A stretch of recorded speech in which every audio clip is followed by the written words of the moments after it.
a voluntary moratorium on their drilling rights in the sacred headwaters of the Stikine, Nass, and Skeena rivers. And every couple of years they come back and try again.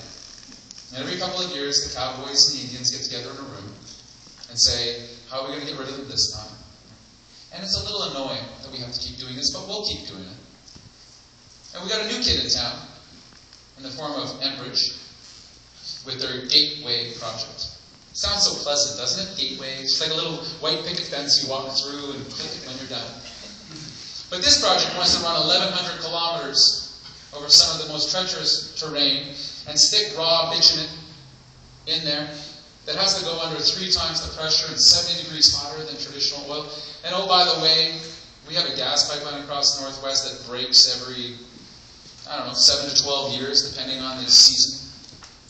And they want to run this 1,100 kilometers across every major watershed in this province, and then end it in the port in Kitimat, and then put it into super tankers, the likes of which we've never seen, and run through some of the most treacherous waters in the world for 50 years.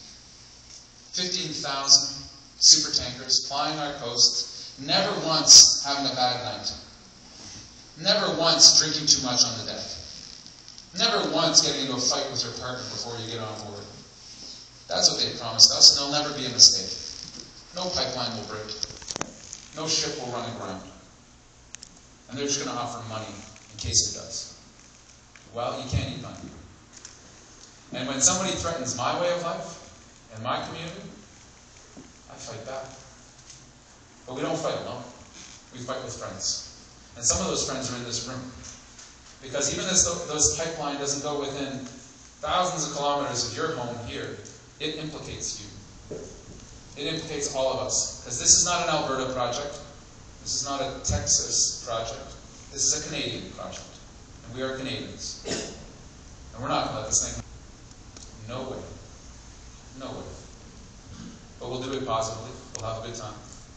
We'll cook some fish and have some salmon along the way. But we'll do it by uniting people. And let me end on this. The trick in politics is this. You can bring a group of people together in opposition to something. A threat. Mr. Harper is a clear and present threat to my values as a Canadian. The trick in politics is once you have everybody in the room aligned against a known threat, what you don't want right there, can you turn them and talk about the things that you do want? A fair economy, a green society, a more just and equitable Canada. That's what we want.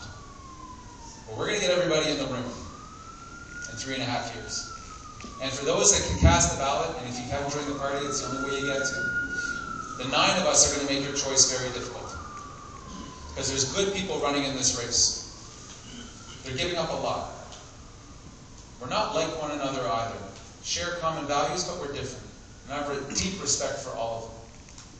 We're going to make this choice tough on you.